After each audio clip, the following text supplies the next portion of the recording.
I ordered the execution of 3 Christian missionaries who dared to preach inside the kingdom. But the night I opened their Bible to burn it, Jesus met me on that page and broke me completely. There are men inside the Saudi royal family who hold more real power than any king or president the world has ever elected. Men who move armies with a phone call, men who decide which wars get funded and which voices get silenced. I was one of those men, and I am about to tell you everything.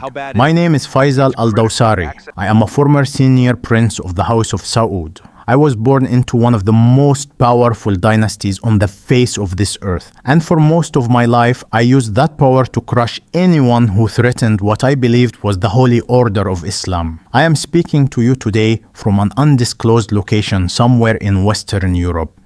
And before this testimony is finished, the people who once called me brother will want me dead. There is something that ordinary people do not understand about being born into royalty. They imagine it as a fairy tale. They picture golden palaces and the smiling servants and a life of effortless luxury where every wish is granted before it is even fully spoken. And yes, those things exist. The palaces are real. The servants are real. The luxury is real in a way that most people on earth will never come close to experiencing in their entire lives. But what people do not picture is the weight that comes with it. I was born in Riyadh in the Kingdom of Saudi Arabia. My father was a senior prince within the extended royal family, a man who had the ear of kings and the loyalty of generals. He was not the most famous name in the House of Saud. He was not the kind of prince whose photograph appeared in newspapers or whose speeches were broadcast on international television. He was something far more powerful than that. He was the kind of prince who worked entirely in the background, the kind whose influence was felt everywhere, but whose name was known almost nowhere outside the inner circles of power. From the time I could walk and speak clearly, my father began shaping me into the man he intended me to become. He taught me that we were not like other families. He taught me that we had been chosen by God Himself to serve as the guardians of the 2 holiest sites in all of Islam. Mecca and Medina were under our protection. The entire Muslim world looked to our family for leadership and for the preservation of the faith. This was not just a political responsibility. In my father's mind and in my own young mind, it was a sacred religious duty handed down directly from heaven. My education was the finest that money and royal connections could provide. I studied with private tutors who came to our compound in Riyadh. I learned Arabic and English and French and the precise science of Quranic recitation. My father hired the most respected Islamic scholars in the kingdom to teach me theology and jurisprudence. I memorized large portions of the Quran before I was 12 years old. I could debate the finer points of Islamic law with men 3 times my age before I finished my secondary schooling. My father watched these performances with obvious pride and told me repeatedly that I was being prepared for a purpose larger than myself. When I was in my late teens, my father sent me to study in London. He wanted me to understand the Western world well enough to navigate it and to outmaneuver it when necessary. He was not sending me to become Western. He was sending me to become a better defender of everything that the West represented a threat to. I lived in a large apartment in Kensington, paid for by the family. I attended lectures at a prestigious university during the day. I moved through the wealthy social circles of London at night, meeting politicians and businessmen and media figures who were eager to cultivate relationship with a Saudi prince who had access to serious money. I watched how Westerners lived during those years in London. I watched how freely they spoke and how casually they treated things that I had been raised to consider sacred and untouchable. I watched young men and women mixing openly without any regard for the boundaries that Islam imposed. I watched people drinking and laughing and building their lives around pleasure and personal freedom. I did not envy them. I looked down on them. I had been taught that this freedom was actually a kind of slavery. A slavery to the desires of the flesh that pulled people away from God and toward destruction. I returned to Riyadh after my studies more committed than ever to the vision my father had installed in me. The West was morally bankrupt. Islam was the only true path. And our family was the sword that Allah had placed in the world to defend that path against every enemy. The decade that followed my return to Saudi Arabia was one of rapid accumulation. I accumulated power and the responsibility and influence within the family structures that controlled real decisions in the kingdom. I was appointed to positions within the royal court that gave me oversight of significant financial resources and security operations. I sat in closed rooms where men decided which religious movements would receive funding from the kingdom and which ones would be starved of resources until they collapsed. I helped direct money to madrasas and mosques across the Middle East and parts of Asia and Africa that taught a strict and uncompromising version of Islam. I also sat in rooms where more difficult decisions were made. Decisions about people who were considered threats to the stability of the kingdom and to the purity of Islam as we defined it. There were journalists who asked too many questions. There were activists who organized protests calling for democratic reforms. There were religious minorities who practiced their faith too openly in a country where only one faith was officially permitted. And then there were the missionaries. The missionaries were the category that I personally considered the most dangerous of all. They were people, almost always from the West or from Christian communities in the region, who came into Saudi Arabia and attempted to share their faith with Saudi citizens. This was illegal under Saudi law and was considered one of the most serious violations of the religious order that our family was sworn to protect. In my view at the time, a missionary was not simply a lawbreaker. A missionary was an agent of spiritual warfare. They were trying to steal Muslim souls away from Allah. They were trying to corrupt the faithful from the inside, and it was my duty before God to stop them. I ordered the surveillance of several missionary networks operating inside the kingdom during my years in the security apparatus. I had men followed, phones monitored, meetings observed and reported. When I had enough evidence to act, I acted. I ordered arrests. I ordered interrogations. I ordered deportations in most cases. And in 3 specific cases that I have carried with me every day since, I ordered something worse. I will not give you all the details of those 3 cases because some of the families of those involved may not yet know everything that happened to their loved ones. What I will tell you is that 3 people who came to Saudi Arabia carrying nothing but a message of love were destroyed because of orders I gave. They were not violent. They were not threatening anyone. They were simply sharing what they believed to be true. And I treated them as enemies of God and acted accordingly. I did all of this with absolute conviction. I prayed 5 times a day with genuine devotion. I fasted during Ramadan with sincere discipline. I gave generously to Islamic charities. I made Hajj twice. By every external measure, I was a faithful and committed Muslim who was simply carrying out the duties that his position required. I believed with every cell in my body that I was pleasing Allah with every decision I made. I believed that the men and women I had destroyed were casualties in a holy war that Allah Himself had commissioned. That is the most terrifying part of what I am about to tell you. I was not a hypocrite. I was not secretly doubting my faith while publicly performing piety. I was completely sincere. And I was completely wrong in a way that I did not begin to understand until everything I had built collapsed around me in a single catastrophic moment. The beginning of the end of my old life did not arrive with a loud crash. It arrived quietly, the way the most devastating things always do. In the years following 2017, the political landscape inside Saudi Arabia shifted in ways that unsettled everything I had known. New power was consolidating around younger hands. The old networks of princes who had operated through careful balance and mutual protection for decades were being reorganized from the top down. Men who had considered themselves untouchable were suddenly finding that their positions were not as secure as they had assumed. I watched colleagues and rivals who had sat beside me in those closed rooms for years suddenly disappear from their positions. Some were placed under house arrest, some were summoned to hotels in Riyadh and did not leave under their own terms. The old certainties were evaporating. My own situation became complicated during this period. Alliances that I had relied on for years were shifting. People who had once depended on my protection were now being cautious about being seen too closely associated with me. I could feel the ground moving beneath my feet, even when everything on the surface appeared calm and normal. I continued attending the same meetings and performing the same functions, but I could sense that the invisible calculations happening around me were no longer running in my favor.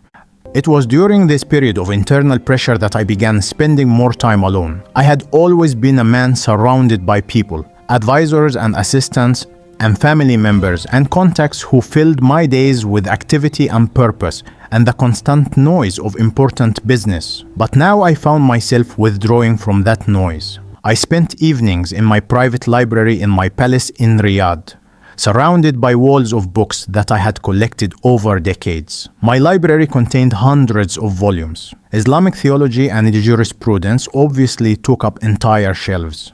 There were books on history and politics and military strategy. There were Arabic poetry collections that my father had given me as a young man. There were academic volumes in English on economics and international relations.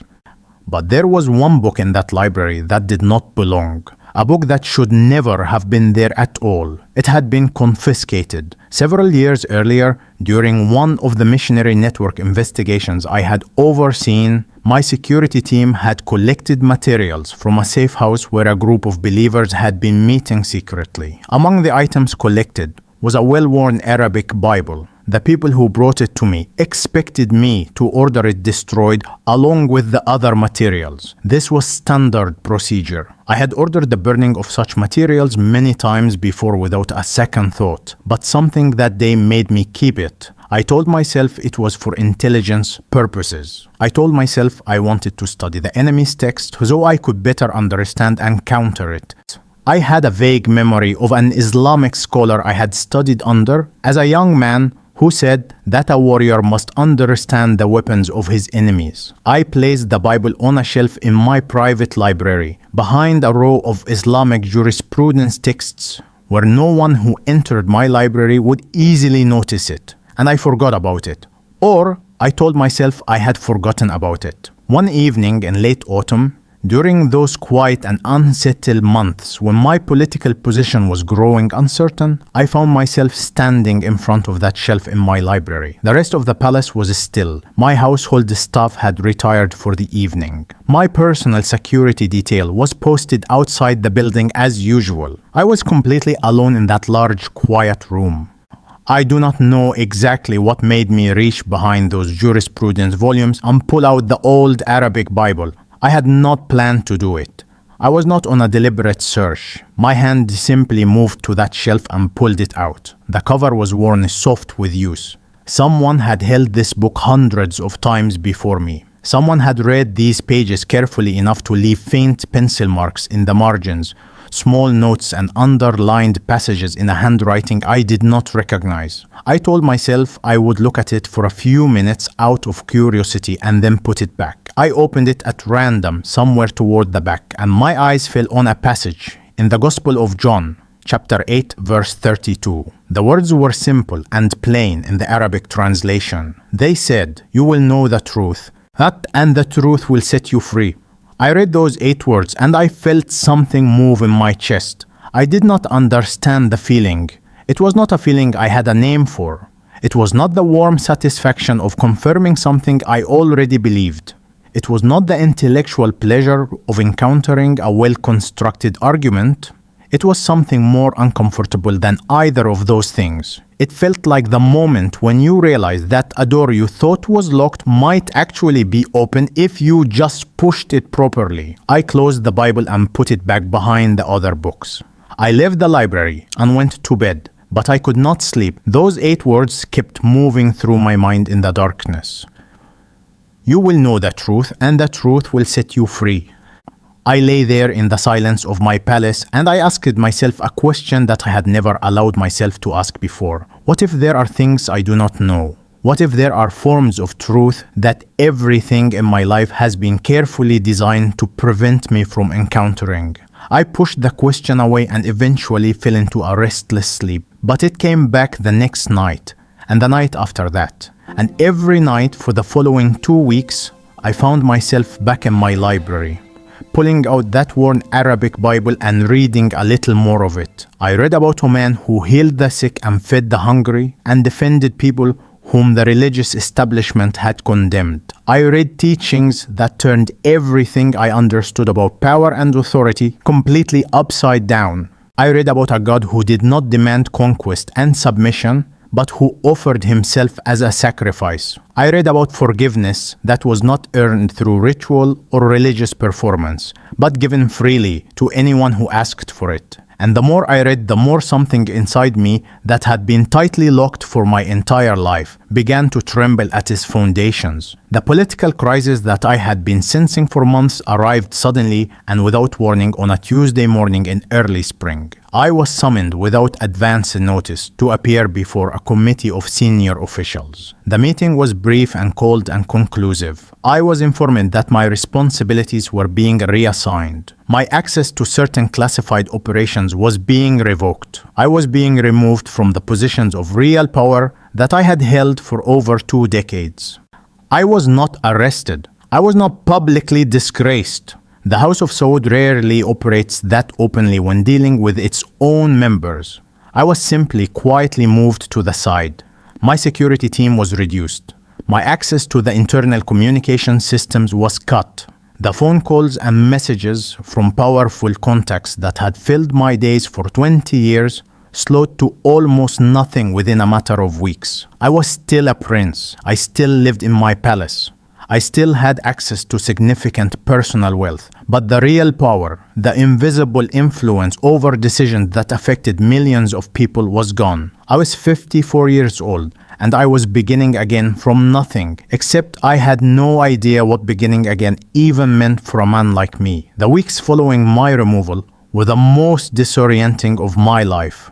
I had defined myself entirely through my function. I was important because of what I controlled and what I decided and who needed me. Strip all of that away and I was simply a middle-aged man sitting alone in a large palace with too much time and too many unasked questions pressing against the inside of his skull. I went back to the Bible. This time I was not reading it for intelligence purposes or out of idle curiosity. I was reading it because it was the only thing in my library that seemed to have anything honest to say to the condition I was actually in. I read through the Psalms and I found words that described my internal state with an accuracy that felt almost supernatural. Words about feeling surrounded on all sides with no way out. Words about crying out in the darkness and wondering if anyone could hear. Words about the collapse of things that seemed permanent. I read those ancient words and I felt for the first time in my life that I was not alone in what I was feeling. Then I reached the Gospel of Luke and I read the story of the prodigal son. I read about a young man who had been given everything by his father and who had taken it all and walked away and spent it on a life that left him empty and broken in a foreign land. I read about how that young man came to his senses and decided to go home. I read about how his father saw him coming from a long distance away and ran to meet him. I read about how the father did not make his son grovel or earn his way back. He simply fell on his neck and held him and called for a celebration. I read that story and I wept for the first time in more years than I could count. I sat alone in my private library in my palace in Riyadh, a Saudi prince who had ordered the destruction of missionaries who carried this very book. And I wept like a child over a story about a father running to welcome home a son who did not deserve to be welcomed. Something broke open in me that night, not gently, not gradually. It broke open the way a dam breaks, suddenly and completely, and with a force that cannot be stopped or reversed. I got down on my knees on the marble floor of my library. I did not fully understand what I was doing. I had never prayed in this position before. Muslim prayer involves specific postures and the specific words and the specific times. What I was doing did not follow any of those rules. I was simply on my knees on the floor with the Bible open in my hands, and I was speaking out loud to someone I was not certain could hear me. I said that I did not know if Jesus was real, the way this book said he was real.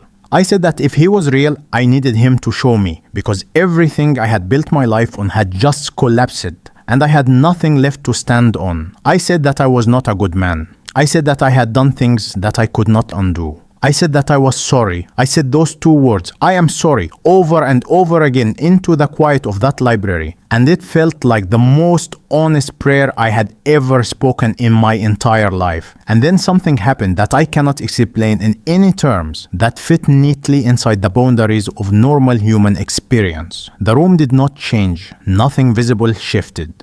There were no dramatic lights or sounds or physical sensations of the kind you might expect if someone told you they were about to describe a supernatural encounter. What changed was something entirely interior and entirely impossible to dismiss as imagination or emotion or the psychological consequence of a stress. A presence entered that room. I know how that sounds. I know that a man sitting in a palace in Riyadh saying a presence entered the room sounds like the kind of thing that belongs in a movie and not in the testimony of a serious man describing real events. But I promised I would tell the truth. And the truth is that something entered that library that was not there before. Something that was warm and enormous and ancient and completely focused on me in a way that made the rest of the universe feel very far away. I stopped speaking. I could not have continued speaking even if I had wanted to. My voice simply stopped working. The Bible was still open in my hands, but I was no longer looking at it. I was looking at something that was not visible in any normal optical sense, and yet was the most real thing I had ever perceived in my life. Then I heard something, not with my physical ears, not a sound in the air, but in my mind, in the deepest part of my interior, where a person is most completely themselves, I heard a voice speak my name. It said Faisal. And the way it said my name made every version of my name that had ever been spoken by any human being in my entire life seem like a pale and inadequate copy of the original. The voice was not angry. It was not cold. It was not the voice of a judge pronouncing a verdict. It was the voice of someone who had been waiting for a very long time for this exact moment to arrive and was genuinely glad that it had finally come. Jesus began showing me things. I say it that simply because that is how it felt. It was not a dream. I was completely awake and conscious. It was not a hallucination. My thoughts were clearer in that moment than they had ever been. It was more like being shown a series of extremely vivid and precise memories. Except many of these were not my own memories. They were the memories of other people. People whose lives I had affected in ways that I had never allowed myself to fully examine. I saw the faces of the 3 missionaries whose cases I had personally decided. I saw them not as threats to be neutralized the way I had seen them when I ordered my decisions. I saw them as they actually were. A young American man from Texas who had come to Saudi Arabia because he genuinely believed that the people there deserved to know what he knew about love and forgiveness. A woman from a Christian community in Lebanon who had been quietly and peacefully sharing her faith with Saudi women she befriended. A pastor from South Korea who had been meeting in secret with a small group of Saudi nationals who had independently become curious about Christianity. I saw their faces and I saw their families. I saw the American man's mother back in Texas who waited for years for answers that never fully came. I saw the Lebanese woman's children who grew up without their mother in ways I had directly caused.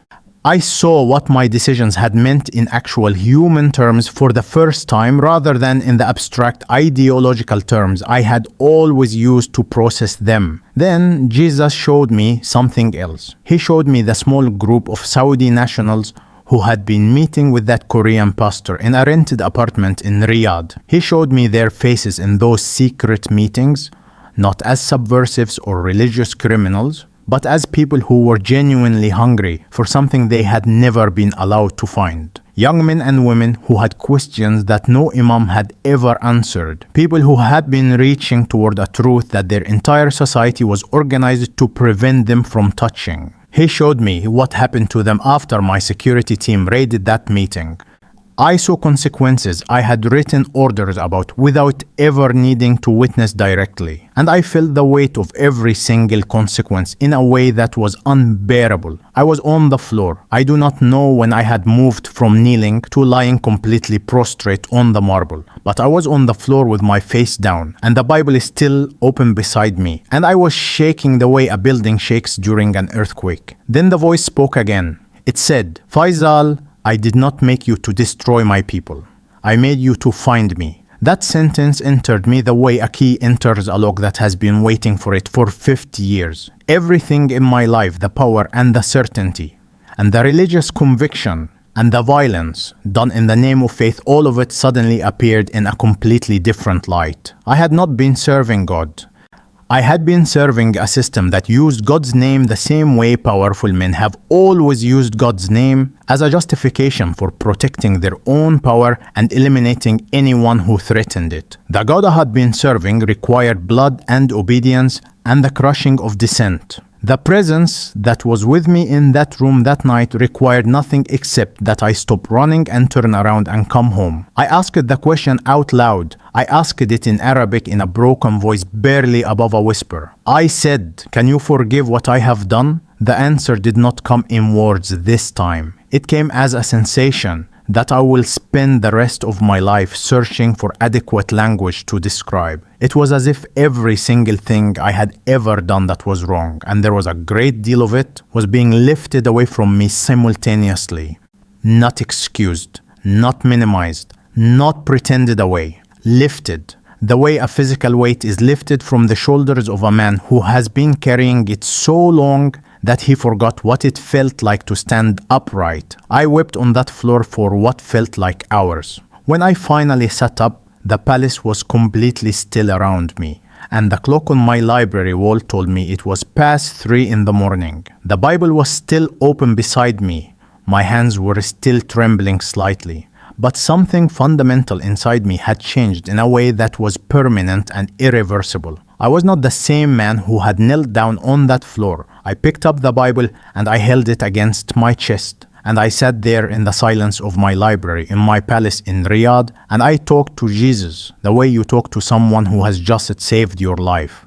I told him I did not know how any of this worked. I told him I did not know what came next. I told him I did not know how a Saudi prince was supposed to become a follower of Jesus in the middle of the most religiously restrictive country on earth. I told him I was frightened, and in the quiet of that room, with that sense of presence still warm around me, like a fire that gives light without burning, I felt something settle into my heart that I recognized immediately, even though I had never experienced it before. Peace, real peace. Not the temporary peace of a problem resolved or a danger avoided, the deep structural peace of a man who has finally found the foundation that everything else in life is supposed to be built on. The months that followed that night in my library were the most complicated and dangerous of my life.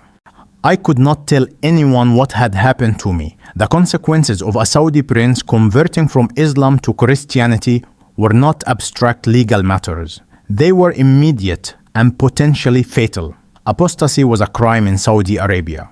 The social and familial consequences alone would have been catastrophic even before any legal consequences were considered. The political consequences of someone in my position, a man with detailed knowledge of classified operations and sensitive internal matters, publicly departing from the faith of the kingdom, would have been treated as nothing less than an act of betrayal at the highest level. So I kept silent and I read my Bible in secret every night. I prayed in my room alone in the small hours of the morning when no one in the palace would see me.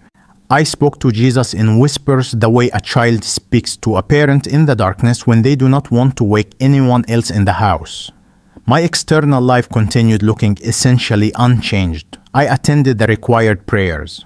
I participated in the religious observances that were expected of a man in my position. I said the right words in the right context with the right people watching. But inside, everything was completely different. I began reading everything I could find about Jesus. I used a private device that I kept disconnected from the household network to access Christian content online. I found teachings and sermons and Bible studies in Arabic. I found testimonies of other Muslims who had encountered Jesus. I discovered that my experience, which had felt so singular and private, was actually something that thousands of people across the Muslim world had experienced. Men and women who had come to Jesus not through long intellectual argument or deliberate religious study, but through direct encounter with His presence in moments of personal crisis and collapse. The knowledge that I was not alone in this helped me more than I can say. After approximately 8 months of solitary and secret faith, I made contact with an underground network that helped Christians in Saudi Arabia. This was extraordinarily risky. These networks were monitored by the very security apparatus I had once been a senior part of. I knew from personal experience how these investigations worked and what happened to the people who were caught. The irony was not lost on me. I used every bit of operational knowledge I possessed to make the contact as safely as possible. I communicated through multiple layers of anonymization. I used devices and accounts that could not be traced back to me. I met my first contact, a man I will call Brother Nasser, at a location I had chosen precisely because it had no surveillance coverage. Nasser was a Saudi national who had converted to Christianity almost a decade earlier and had been living a double life since then, practicing his faith in absolute secrecy while maintaining the outward appearance of a practicing Muslim. When I first told him who I was and what had happened to me, his reaction was almost identical to what I later learned had happened with the underground pastor in the original story that inspired me to share my testimony publicly.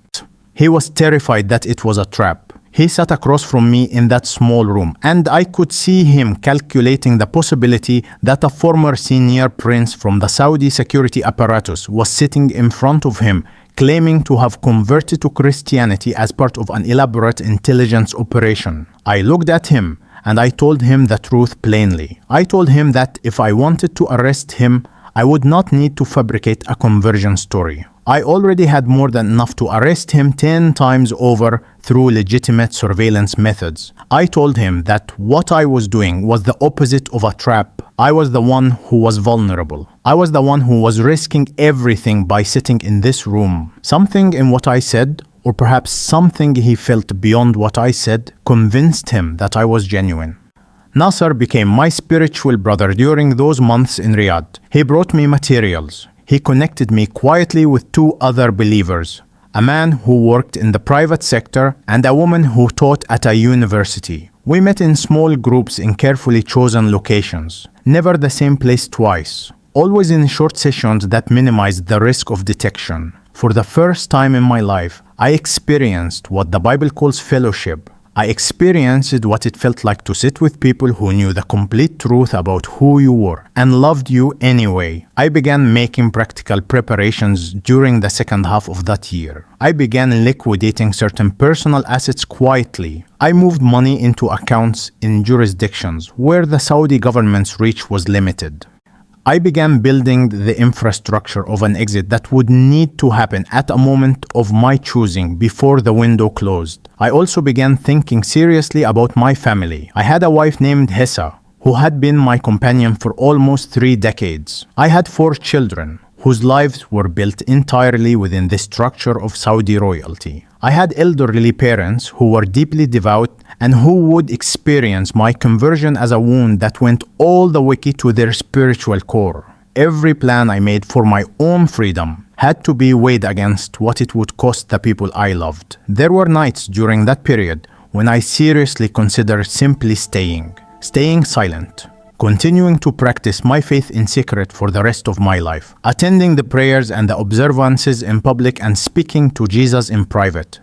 Many believers in Saudi Arabia lived this way for decades, and some of them made a genuine peace with it. Perhaps I could do the same. But every time I came close to accepting that compromise, something would happen to shake it. I would read a passage in the Bible where Jesus talks about not hiding a lamp under a bowl, but putting it where it gives light to everyone in the house. I would find another testimony of a former Muslim who had taken the risk of speaking openly and had seen people's lives transformed because they heard a truth that someone was brave enough to say out loud. I would think about the missionaries I had helped to silence, and I would feel the weight of everything they had been trying to give people that I had taken away from those same people. I was not going to stay silent for the rest of my life.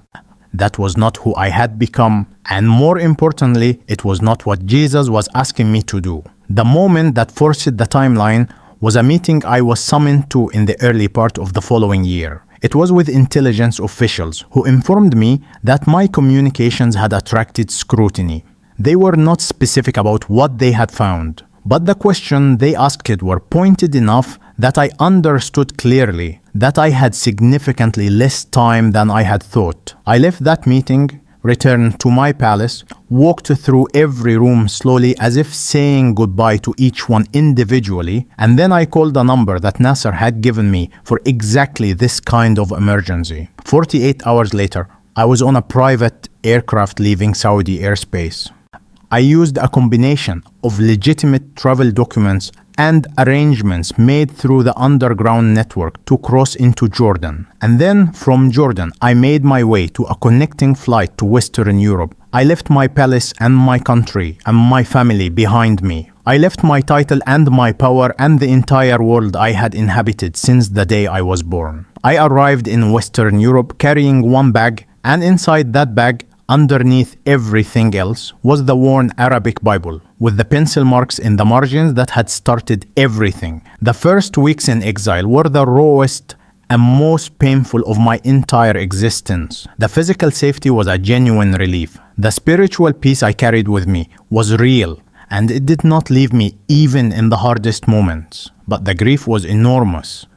I had lost everything that a human life accumulates over 5 decades. And the people I loved most in the world were thousands of miles away in a country I could not go back to. My wife Hesa did not know the full truth at first. Through careful and indirect channels, I was able to communicate to her that I was safe and that my departure had been necessary, but that I could not explain everything yet. Her response was cold and frightened, and I understood it completely. From where she was standing, her husband of nearly 30 years had simply disappeared without warning and without explanation. The rage in her early messages was entirely justified. I absorbed it as part of the cost I had agreed to pay.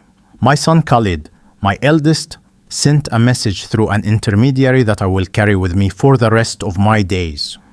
He said that whatever I had done and whatever I had become, he wanted me to know that his door was open if I ever found a way to explain myself honestly. He said he had not given up on understanding. Those words from my son sustained me through many very dark nights in that small apartment in Europe. My daughter Noor sent only 3 words. She said, "I am praying." Coming from a young woman raised in the strict religious environment of a Saudi royal family, those 3 words held a depth of meaning that filled me with hope I cannot fully put into language. I connected in exile with Pastor Sami Haddad, an Arab Christian leader who had spent decades helping people from Muslim backgrounds navigate the journey of faith and the practical realities of displacement and danger. He became a guide and a brother during those early months.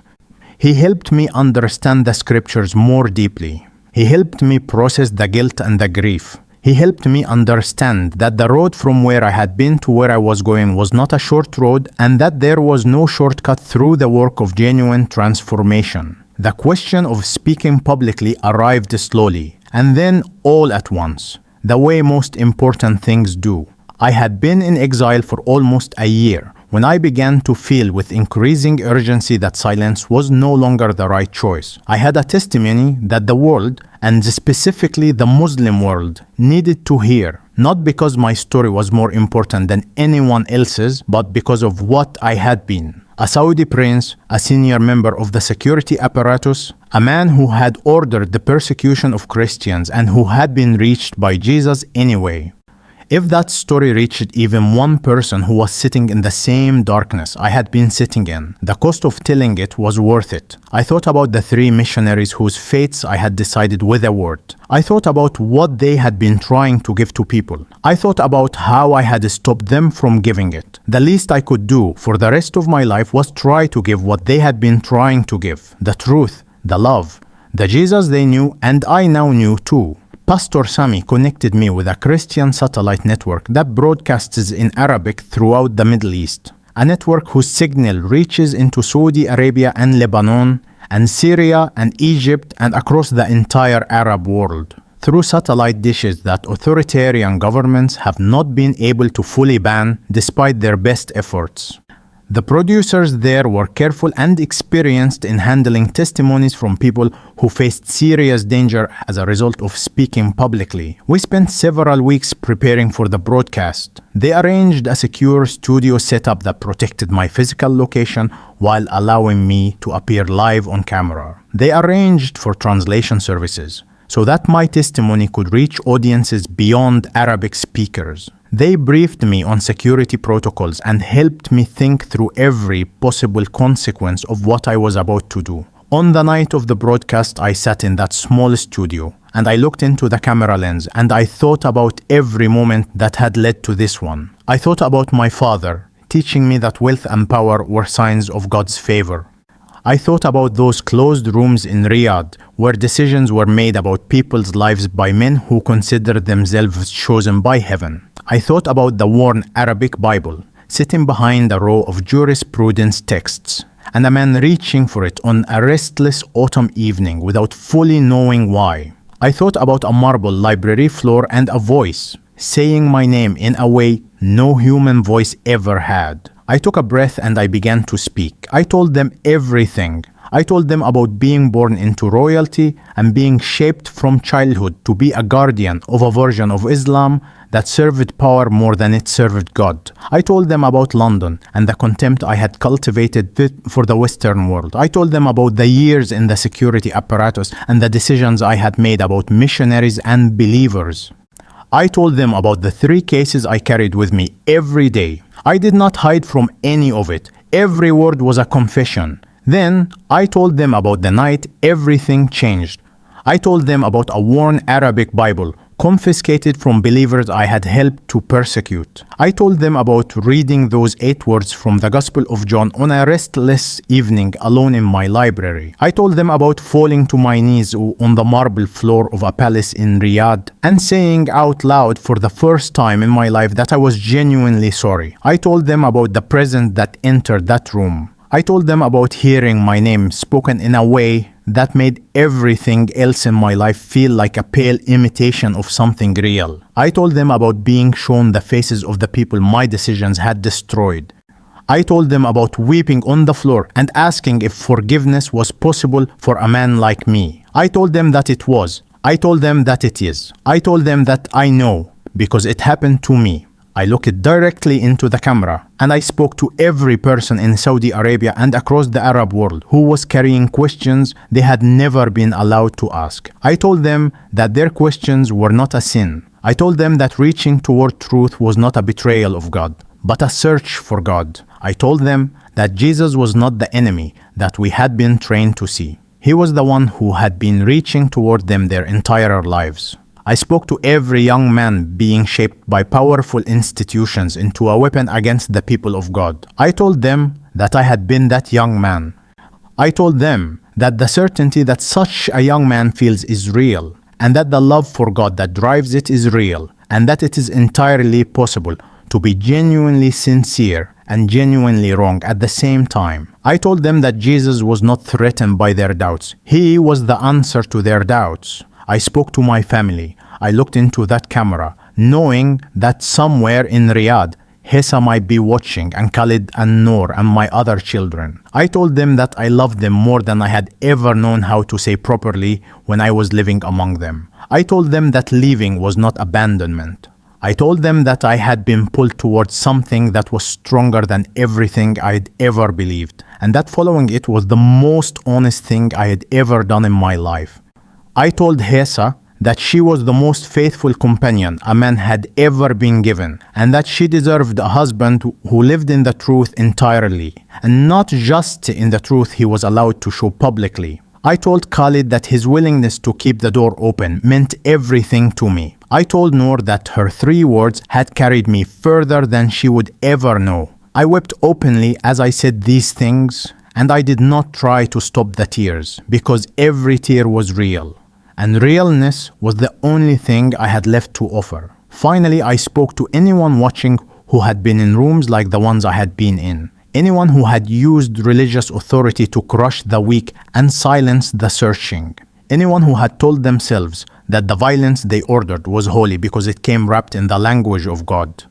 I told them that I understood them because I had been them for decades. I told them that the power they protected was temporary, and the accounting for how that power was used was not.